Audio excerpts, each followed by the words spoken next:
India में भी गठबंधन जीत रहा है, दिल्ली में तो जीत ही रहा है, इंडिया में भी गठबंधन जीत रहा है। जिस तरह की भाषा हमारे माननीय प्रधानमंत्री जी यूज़ कर रहे हैं, एक प्रधानमंत्री को शोभा देता है ना। पढ़ रहा है कि जो ज़्यादा बच्चे पैदा करते हैं उसके बारे में चर्चा होने लगी। आखिर ये क्यों चर्चा होने लगी कि मुसलमानों को जो है मंगलसूत्र दे दिया जाएगा, प्रॉपर्टी लेके दे दिया जाएगा? कैसी ओछी बातें कर रहे हैं देश का प्रधानमंत्री। देश को डिवाइड करने की बात कर रहे हैं, हिंदू मुसलमान की बात कर रहे हैं। वोट मांगिए विकास के ऊपर, प्रगति के ऊपर, देश के महंगाई के ऊपर, बेरोजगारी के ऊपर, उस पर आप कोई बात नहीं। एक भाषण आप दिखा दीजिए किसी का भी, चाहे अमित शाह जी का या प्रधानमंत्री जी का, जिसमें उन्होंने महंगाई की बात की हो कि महंगाई को दूर कर देंगे, बेरोजगारी को दूर कर देंगे। ये सरकार इंडिया अलायंस की बन रही है। उम्मीद करता हूं देश के लोग राहुल गांधी जी को प्रधानमंत्री के रूप में देखना चाहते हैं।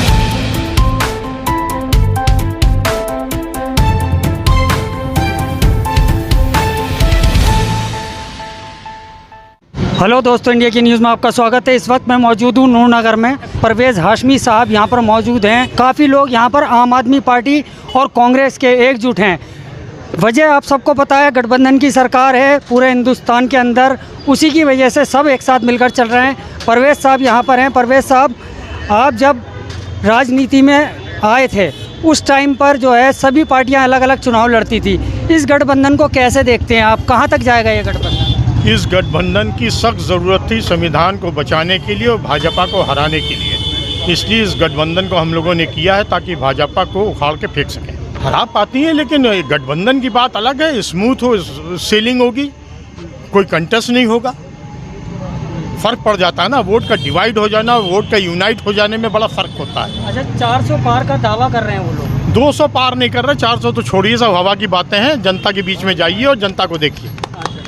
तो गठबंधन अगर जीतती है तो क्या बदलाव हो सकता है? जो अभी क्या बदलाव चल रहा है और इसके बाद क्या बदलाव होगा? सबसे पहले तो संविधान बचाया जाएगा, बेरोजगारों को रोजगार दिया जाएगा, गरीबी को दूर किया जाएगा, और जितने इस तरह की चीज़ें भारतीय जनता पार्टी ने की हैं जिससे आम जनता को परेशानी हो रही है, उसको दूर करने की पूरी कोशिश की जाएगी। जनता बताएगी इस चुनाव में। देखिए, अगर ईवीएम में गलती नहीं हुई और उसमें बेईमानी नहीं हुई तो 7 की 7 सीटें इंडिया गठबंधन जीत रहा है। इंडिया में भी गठबंधन जीत रहा है, दिल्ली में तो जीत ही रहा है, इंडिया में भी गठबंधन जीत रहा है। जिस तरह की भाषा हमारे माननीय प्रधानमंत्री जी यूज़ कर रहे हैं, एक प्रधानमंत्री को शोभा देता है। जिस तरह की बातें वो कर रहे हैं, देश को डिवाइड करने की बात कर रहे हैं, हिंदू मुसलमान की बात कर रहे हैं। आप वोट मांगिए विकास के ऊपर, प्रगति के ऊपर, देश के महंगाई के ऊपर, बेरोजगारी के ऊपर, उस पर आप कोई बात नहीं। एक भाषण आप दिखा दीजिए किसी का भी, चाहे अमित शाह जी का या प्रधानमंत्री जी का, जिसमें उन्होंने महंगाई की बात की हो कि महंगाई को दूर कर देंगे, बेरोजगारी को दूर कर देंगे। उस वक्त देश में यूनिटी थी, एक दूसरे के लिए भाईचारगी थी, इत्तेहाद था, मोहब्बत थी, जिसको धीरे धीरे ये लोग ख़त्म करते चले जा रहे हैं। यही सबसे बड़ी चीज़ है। देखिए, आखिर मूल मंत्र क्या है, भाजपा कैसे जीतती है? उनकी जो विभाजनकारी नीति है, जो डिविजिव पॉलिटिक्स है कि डिवाइड करो, फूट डालो और राज करो, तो अब ये देश के लोगों को समझ में आ गया और सारी जो पॉलिटिकल पार्टीज़ हैं उनको भी ये बात समझ में आ गई। आखिर देखिए, 303 जब बीजेपी लेकर आई तब भी 50% से कम वोट शेयर था।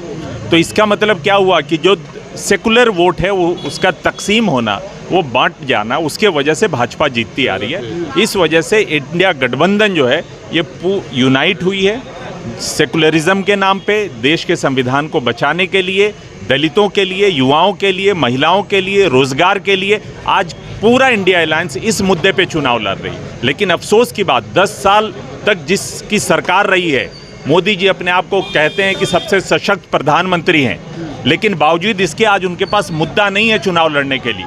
आखिर आ गए वापस इसी मुद्दे पे, जो विभाजनकारी मुद्दे हैं उनके, जो नफरत फैलाओ, भाई को भाइयों से लड़ाओ, आपस में लड़ाओ, फूट डालो। से पहले भी 140 करोड़ लोगों ने उनको वोट दिया था, लेकिन बदले में क्या मिला?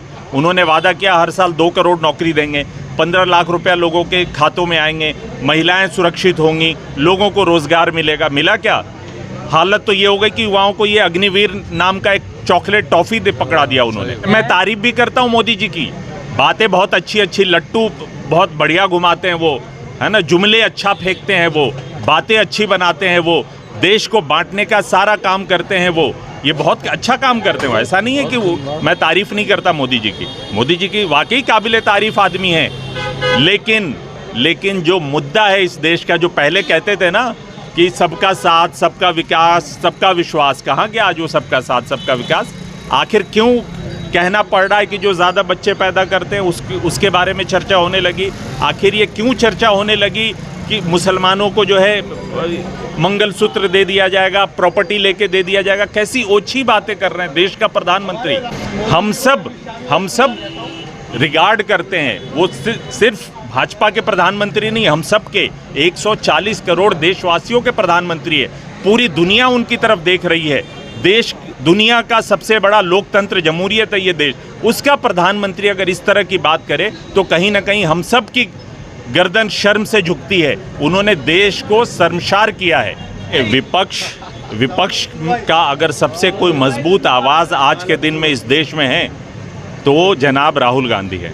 कश्मीर से लेकर कन्याकुमारी से लेकर कश्मीर तक वो इंसान जो है लगातार 4 से 5 महीने पैदल यात्रा करता है। आप कैसे बात कर रहे हैं कि विपक्ष की आवाज़ नहीं है? हाँ, कुछ गोदी मीडिया विपक्ष की आवाज़ को दिखाना नहीं चाहता है, वरना कोई ज़रूरी नहीं है कि विपक्ष की आवाज़ सिर्फ संसद में ही गूंजे। राहुल जी एक ऐसे नेता हैं, संसद से लेकर सड़क तक उन्होंने आवाम की लड़ाई लड़ी है और विपक्ष की मजबूत आवाज़ को उन्होंने हमेशा बुलंद किया। देखिए ये सब प्लांटेड न्यूज़ है।